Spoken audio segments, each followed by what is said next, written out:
4e Analysis, un autre regard.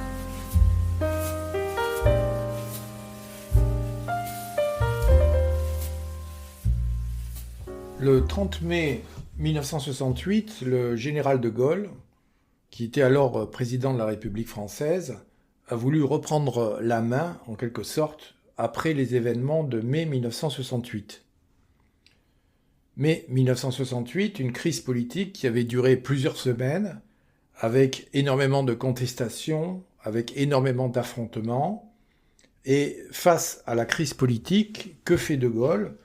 Il va déclarer dissoudre l'Assemblée nationale. Il va décider d'organiser de nouvelles élections. Et quel est son but en 1968 ? Bien, son but est clair. Il s'agit de profiter de la peur. Il s'agit de profiter de la peur du désordre politique afin de renforcer son propre pouvoir.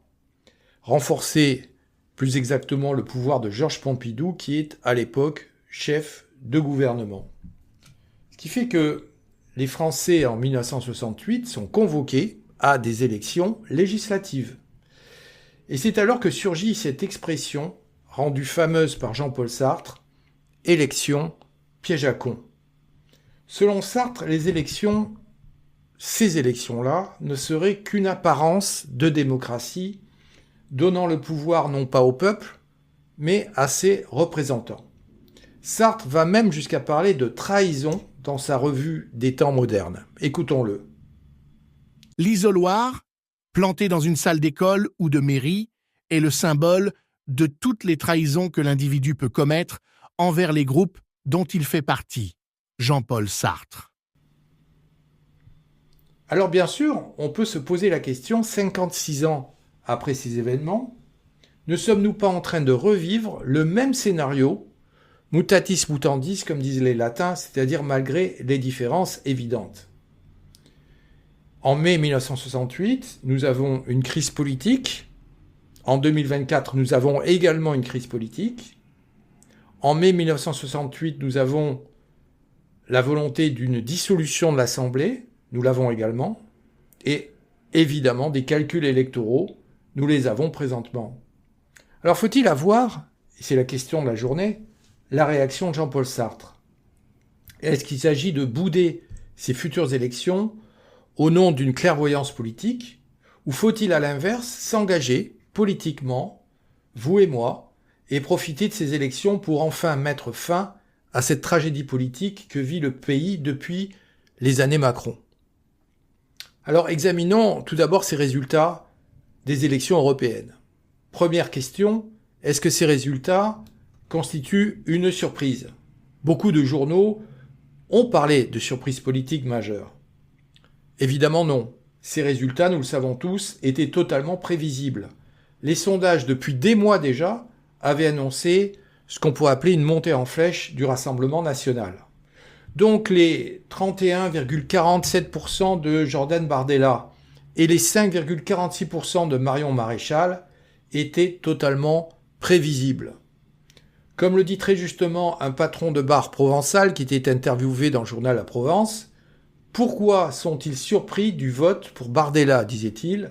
« S'ils fréquentaient les vrais gens, ils auraient su que ça allait arriver. » C'est ce point de vue qui est le point de vue du bon sens d'un patron de bar et partagé par tous les observateurs, qu'ils soient français ou étrangers. Qu'ils soient russes d'ailleurs, comme Volodine, qui est le président de la Douma, ou qu'ils soient journalistes américains. La défaite du macronisme était annoncée comme le destin d'Oedipe. Donc la surprise ne vient pas du tout de la montée en flèche du Rassemblement national et je dirais même de la montée en flèche des groupes d'extrême droite en Europe. Donc la surprise vient plutôt de la dissolution de l'Assemblée nationale. Ajoutons qu'il s'agit ici d'une demi-surprise. Jordan Bardella lui-même la voulait, cette dissolution, l'a réclamée. Le président Macron avait sans doute envisagé cette hypothèse depuis quelques jours. Mais cette hypothèse, il est vrai, semblait suicidaire au regard des forces en présence, c'est-à-dire en regard de la montée de l'opposition de droite et, dans un même temps, de l'affaiblissement du camp présidentiel. Alors la question que se posent beaucoup de commentateurs est celle-ci: est-ce que cette dissolution de l'Assemblée est une maladresse ? Disons-le franchement, les observateurs politiques sont partagés en France.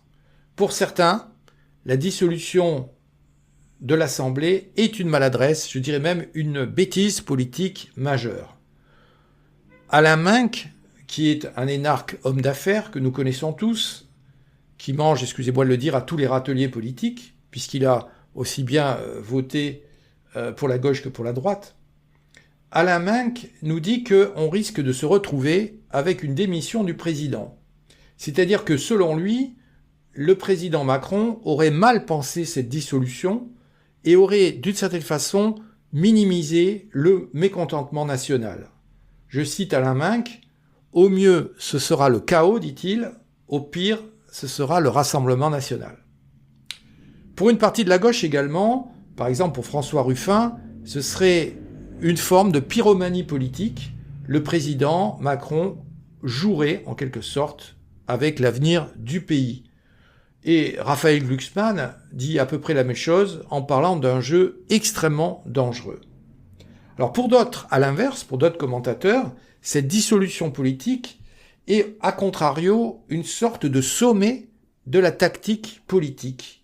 Le président mettrait son opposition dans une situation qu'on pourrait appeler complexe, et la dissolution de l'Assemblée serait en fait une stratégie gagnante qui pourrait mener à la dissolution non pas de l'Assemblée mais du Rassemblement national. Alors les macronistes, évidemment eux-mêmes, ça ne nous étonnera pas, vont transformer l'irrationnel de cette décision en forme de ruse gagnante. Un conseiller de Macron aurait dit « on ne se trompe jamais en donnant la parole au peuple » et il rajoute que cette prise de risque s'inscrit dans l'ADN macroniste. Bon, sur ce point, on peut au moins lui donner raison, puisque la prise de risque, je rappelle, c'est l'éthique des banques d'investissement. Investir, nous le savons tous, c'est prendre des risques, et Macron, en bon investisseur, prend des risques, ce dont il doit être sans doute très fier.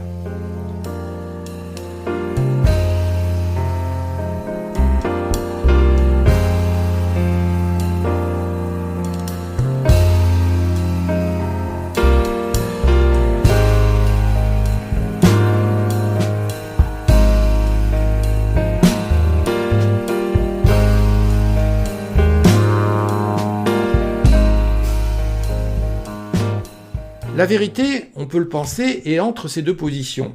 Il est clair que dissoudre l'Assemblée représente un risque pour le président, mais c'est également une porte de sortie possible pour une politique qui, pour l'instant, apparaît ingérable. En effet, soit les élections futures vont représenter un sursaut du camp présidentiel, notamment des jeunes, puisque, rappelons-le, dans leur grand nombre, les jeunes électeurs n'ont pas voté. Ce sont les jeunes qui se sont le moins déplacés pour voter, puisque le taux d'abstention chez les 18-24 ans tourne autour des 53%. Donc soit on va avoir un sursaut du camp présidentiel, soit l'avancée du Rassemblement national va se confirmer, et dans ce cas-là, le fait de le mettre aux commandes gouvernementales, en quelque sorte, le mettra de facto en difficulté en raison des très mauvais résultats économiques dont le président Macron est en grande partie responsable, bien sûr. Alors, en fonction de ce paysage politique très tourmenté, les Français se posent la question: s'agit-il de voter ?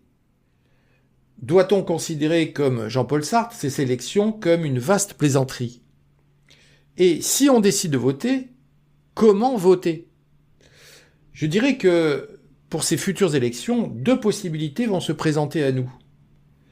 Première possibilité, je vais voter pour mes idées. C'est ce qu'on pourrait appeler un vote idéologique. Deuxième possibilité, je vais voter utile. C'est ce qu'on pourrait appeler un vote stratégique. Qu'est-ce que c'est qu'un vote stratégique ? Un vote stratégique, c'est le fait de voter non pas pour le parti qui représente vos idées, mais vous allez voter pour le parti qui s'en prend à celui que je considère comme un adversaire, voire comme un ennemi.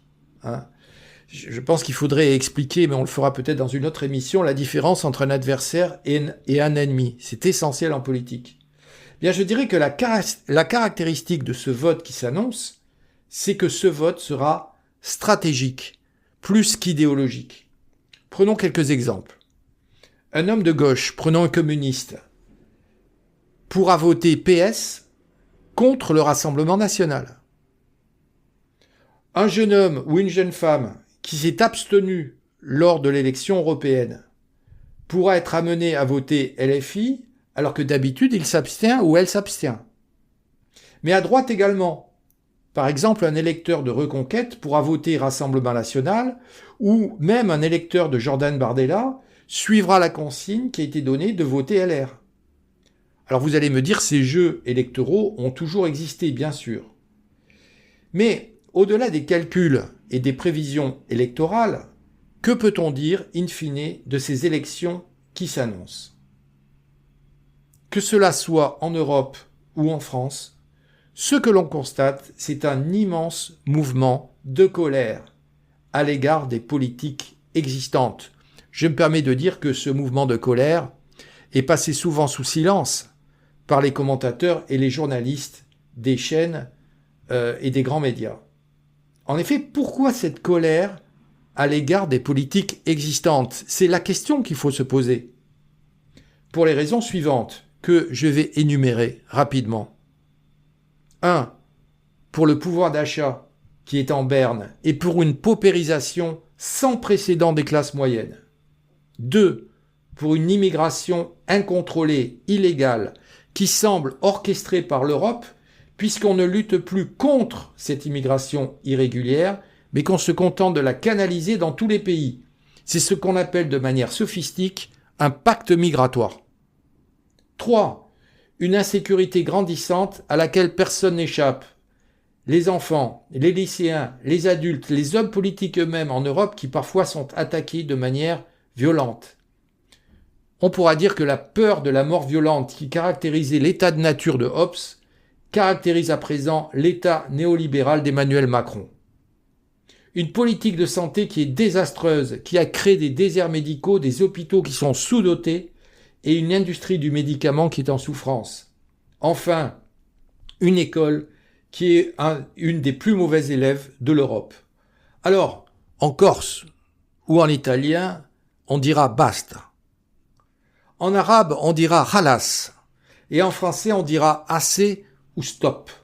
Il s'agit en toute honnêteté de mettre les responsables politiques libéraux en face de leurs responsabilités.